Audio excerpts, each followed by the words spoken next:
নমস্কার, কেমন আছো সবাই? আবারও জীবনের ওঠা পড়ার নতুন দিনের নতুন একটা ব্লগ ভিডিও নিয়ে চলে এলাম তোমাদের সামনে। তো এই যে আজকে কিন্তু একটু দেরিতেই ভিডিওটা শুরু করছি।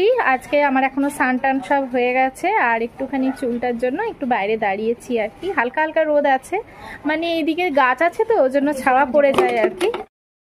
তো চলো এখন থেকে তোমাদের সবাইকে সঙ্গে নিয়ে আজকের ভিডিওটা শুরু করছি। চলো সঙ্গে থাকো, দেখতে থাকো। আজকে বানিয়ে নিলাম একেবারে অনুষ্ঠান বাড়ির মতো দুধ শুক্তো। জীবনের ওঠা পড়ায় দুজনে দুদিকে কিভাবে দিন কাটছে আমাদের, চলো তোমাদের সাথে পুরোটাই শেয়ার করছি। সঙ্গে থাকো, দেখতে থাকো। দিদি হচ্ছে তোমারটা ঝাল দিয়া পাবদা মাছের ঝাল। এই যে চলে এসেছি রান্নাঘরে। রান্নাঘরে দেখলেই তো বৌমনির রান্না হয়ে গেছে। বৌমনি করেছে পাবদা মাছের ঝাল দেওয়া। এখানে মা লাউ ডগা রান্না করছে। কি দিয়ে করছো? বেগুন আলু এই ঝোল।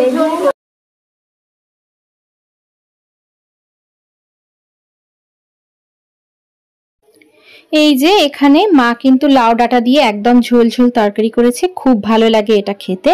আর এরপরে আমি কিন্তু দুধ শুক্তো বানাবো। চলো তোমাদের সাথে পুরোটাই শেয়ার করব।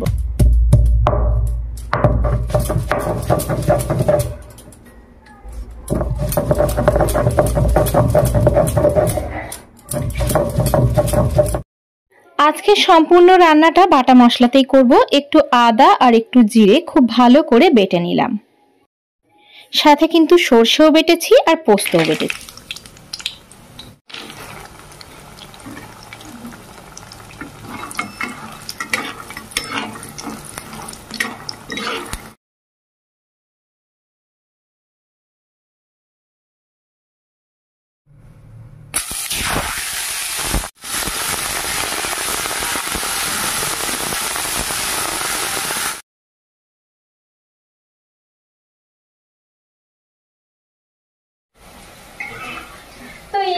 আজকে অনেকদিন পর মনের মতো শুক্তো বানাচ্ছি। আর শুক্তোতে দেখবে উচ্ছেগুলো একটু ভেজে নিলে বেশ ভালো লাগে, জন্য উচ্ছেগুলোকে আগে ভেজে নিলাম আর এরপরে সব সবজিগুলোকে ভেজে নেব। যদিও মানে একবারই সব সবজিগুলো ভেজে নেব, চাইলে কিন্তু আলাদা আলাদা ভাবেও ভেজে নিতে পারো। কিছু কিছু সবজি আলাদা ভাবে ভাজছি, যেমন আলুটা কিন্তু আমি আলাদা ভাবে ভাজবো, কাঁচকলাটা ভাজবো, আর এগুলো কিন্তু একবারেই ভেজে তুলে রাখবো। চলো ভেজে নিই।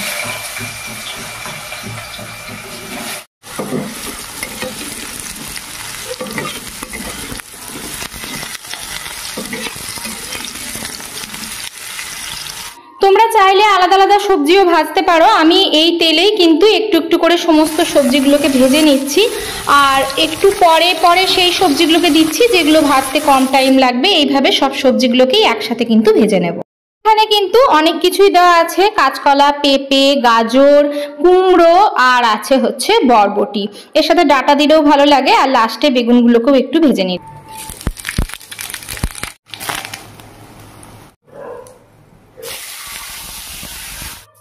তেলের মধ্যে দিয়েছি বেশি করে 5 ফোড়ন, দিয়েছি তেজপাতা, দিয়েছি শুকনো লঙ্কা, আর বেশ ভালো করে গন্ধ উঠে গেলে আমি কিন্তু আদা জিরে বাটাটা পেস্টটা দিয়ে দিয়েছি। আর এরপরে সর্ষের পেস্টটা দিয়ে দেব।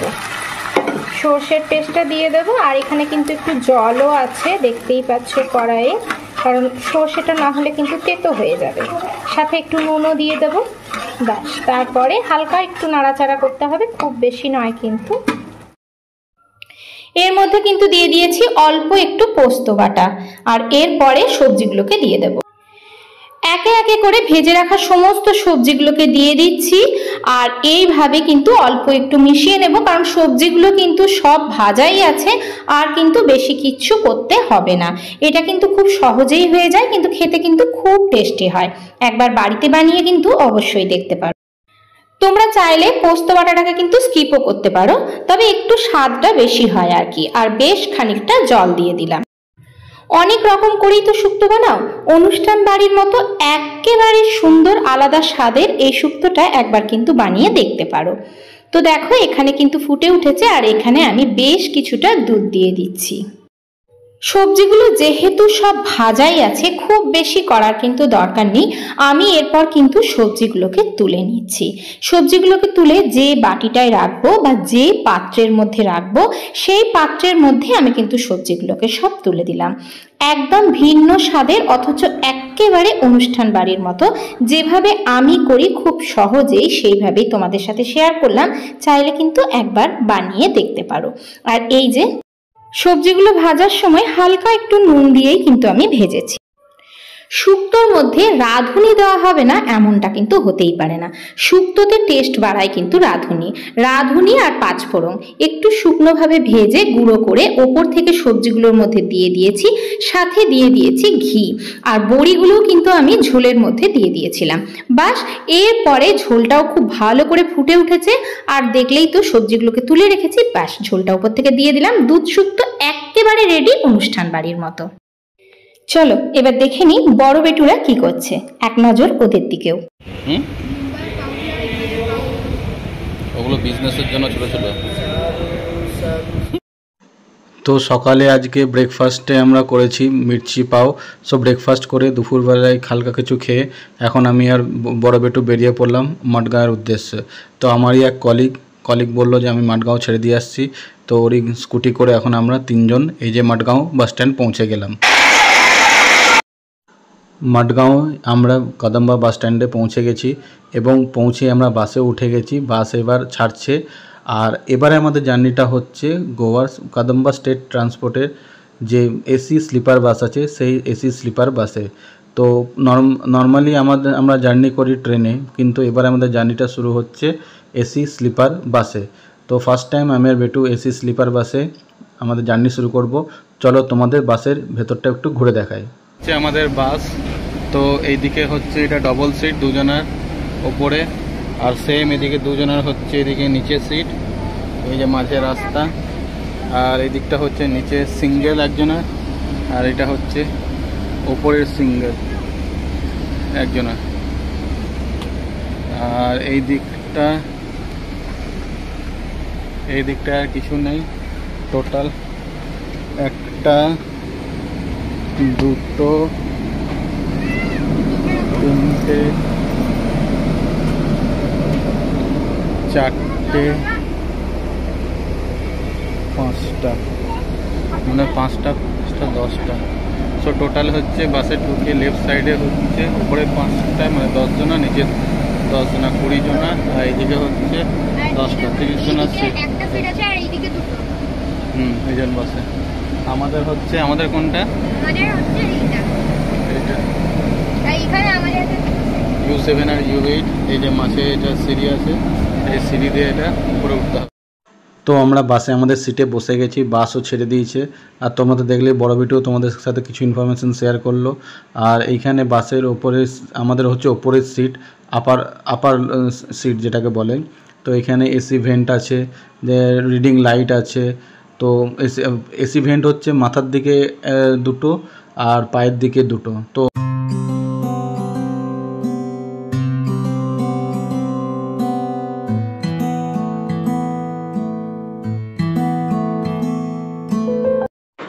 বাসের মধ্যে এখানে মোবাইল চার্জিংয়ের ব্যবস্থা আছে। যেহেতু ডবল সিট তাই দুটো করে চার্জার পয়েন্ট আছে এবং প্রতিটিতে টাইপ বি টাইপ সি দু ধরনেরই পোর্ট আছে এবং দুটো মোবাইল হোল্ডারও দেওয়া আছে।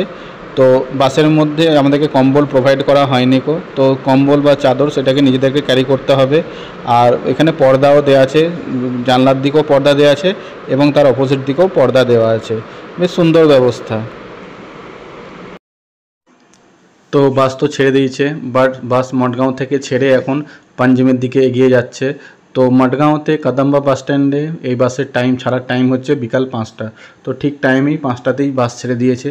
আর পাঞ্জিম যাওয়ার জন্য এটা কোন সিটির ভেতর দিয়ে নয়, মঠগাঁও থেকে পাঞ্জিম যে বাইপাস রোড আছে সেই বাইপাস রোড দিয়ে এখন আমাদের বাস পাঞ্জিমের দিকে এগিয়ে যাচ্ছে।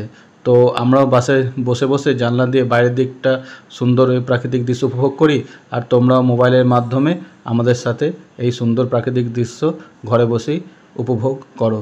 তো চলো দেখা হচ্ছে পাঞ্জিমে গিয়ে আবার।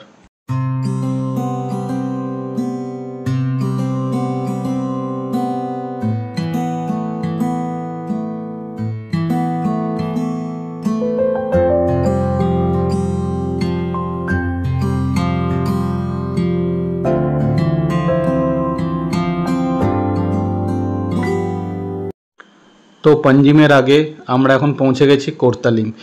নিচে হচ্ছে মান্ডবী রিভার, তার রিভারের উপরে হচ্ছে ব্রিজ। তো এই ব্রিজটা হচ্ছে বাস, গাড়ি, 2 হুইলার, 4 হুইলার, বাস, লরি এসবের জন্য, এবং এর একটু দূরেই রয়েছে রেলওয়ে ব্রিজ। যেসব ট্রেন কর্ণাটক, কেরালা থেকে গোয়া হয়ে মুম্বাইয়ের দিকে যাচ্ছে বা দিল্লির দিকে যাচ্ছে, তো সমস্ত ট্রেনকে এই মান্ডবী রিভারের ওপর এই যে কোর্তালিম যে ব্রিজ আছে সে ব্রিজের ওপর দিয়েই পেরোতে হবে। দূরে ওটা দেখা যাচ্ছে, ওটা হচ্ছে রেলওয়ে লাইন, হয়তো তোমরা বুঝতে পেরেছো। তো আমরা এখন এই মান্ডবী রিভার, আমরা কোর্তালিম ব্রিজ যেটা, সেটা ক্রস করে এখন আমরা আবার পাঞ্জিমের দিকে এগিয়ে চললাম।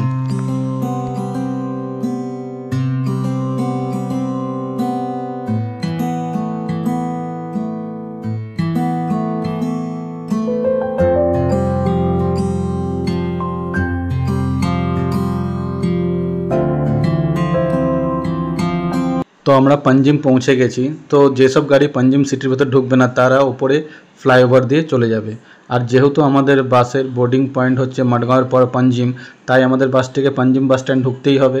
তাই এটি ব্রিজের নিচে দিয়ে এখন পাঞ্জিম বাস স্ট্যান্ডের দিকে ঢুকছে। তো এখন অফিস আওয়ার শেষ হয়ে গেছে, সেই জন্য এখন জ্যামটাও প্রচুর। তো বাস এখন ধীরে ধীরে এখন পাঞ্জিম বাস স্ট্যান্ডের দিকে এগুচ্ছে। আর প্রায় এখন 6টা বাজে। তো মোটামুটি ঠিক টাইমেই বাস এখন পাঞ্জিমে ঢুকছে। তো চলো আস্তে আস্তে আমরা পাঞ্জিম বাস স্ট্যান্ডের দিকে এগোই।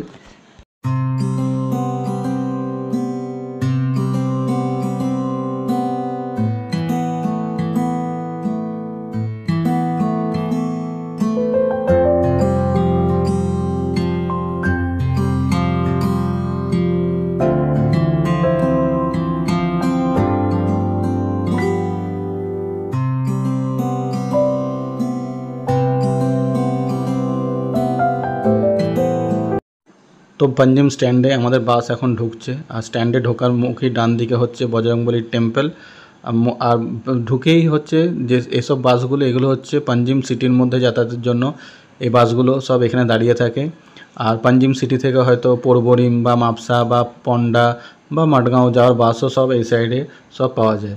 আর পাঞ্জিম বাস স্ট্যান্ডটা হচ্ছে অনেকটাই বড় বাস স্ট্যান্ড। আর দূরপাল্লার যে বাসগুলো আছে, যেগুলো হয়তো পাঞ্জিম থেকে হয়তো যাবে হয়তো পুনে বা হচ্ছে মহারাষ্ট্র অন্যান্য জায়গা, বা হয়তো কর্ণাটকের বিভিন্ন জায়গায় যাবে, সেই বাসগুলো মূলত এই বাস স্ট্যান্ডের পেছন দিকে যে একটা বাস স্ট্যান্ড আছে সেই জায়গাতে এরা মূলত দাঁড়ায়। সেটা হচ্ছে 9 নম্বর প্ল্যাটফর্ম বলা হয়। তো ওখানে সব আলাদা আলাদা এই যে পয়েন্ট করা আছে, তোমরা দেখতে পাচ্ছ পয়েন্ট করা আছে, 1 নম্বর 2 নম্বর পয়েন্ট, এরকম 3, 4 করে সব পয়েন্ট দেওয়া আছে। আর এইটা হচ্ছে আজকের আমাদের বাস। তো এই বাসে করে আজকে আমরা যাত্রা করছি। তো পাঞ্জিমে যেসব প্যাসেঞ্জার ছিল তারা এখন চলে এসছে, ব্যাগপত্র রাখছে।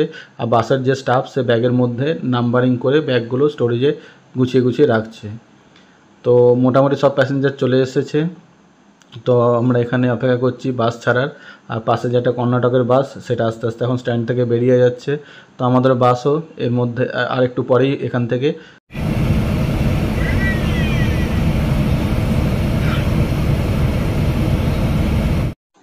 তো বাস আমাদের পাঞ্জিম বাস স্ট্যান্ড থেকে বেরিয়ে গেছে। আর বেটু বলল খিদে পেয়ে গেছে, দুপুরবেলায় সেরকম কিছু খায়নি, অল্প কিছু খেয়েছিল।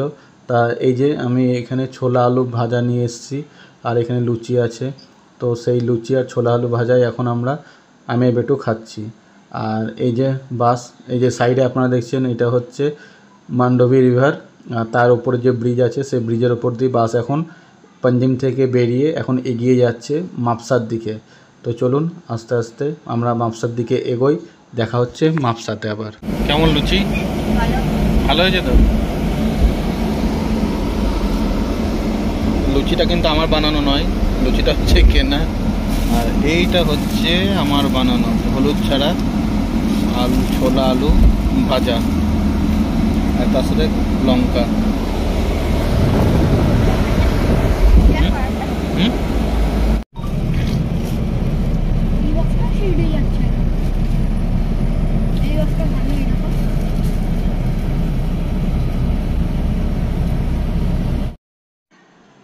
এই দেখুন রাস্তায় কি জ্যাম।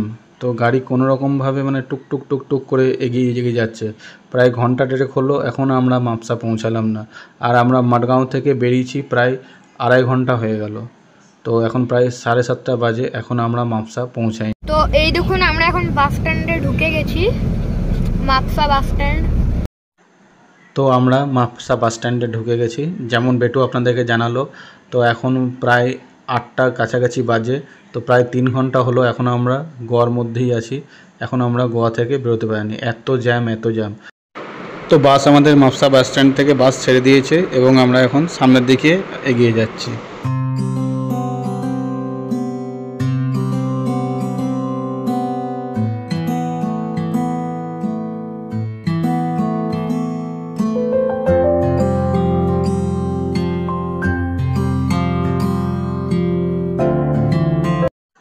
তো মাপসা বাস স্ট্যান্ড থেকে বেরোনোর প্রায় 1 ঘন্টা পর এখন প্রায় 9টা বাজে। তো রাত্রে ডিনারের জন্য বাস এক জায়গায় দাঁড়িয়েছে। এটা হচ্ছে গোয়াতে বর্ডার ক্রস করার পরই মহারাষ্ট্রের যে কোনো একটা জায়গা। তো জায়গাটার নাম আমার জানি না। এখানে পৌঁছালে আমি বেটুকে জিজ্ঞাসা করলাম কি খাবি, তো বেটু বলল যে রুটি বা পরোটা কিছু খাবো, ভাত খাবো না। তো এখানে তো রুটি পরোটা কিছুই পাওয়া যাচ্ছে না, তাই ও বললো যে ঠিক আছে তাহলে ভেজ স্যান্ডউইচ পাওয়া যাচ্ছে, তাহলে ভেজ স্যান্ডউইচই খেয়ে নিই। আর আমি ওই যে তোমাদেরকে দেখালাম যে ছোলা আলু ভাজা নিয়ে এসেছি, সেই ছোলা আলু ভাজাতেই মুড়ি রাখা আছে, মুড়ি অল্প খেয়ে নেবো। কেন বাসের জার্নি তো রাত্রিবেলা, তো অল্প করে খাওয়া দাওয়াই ভালো।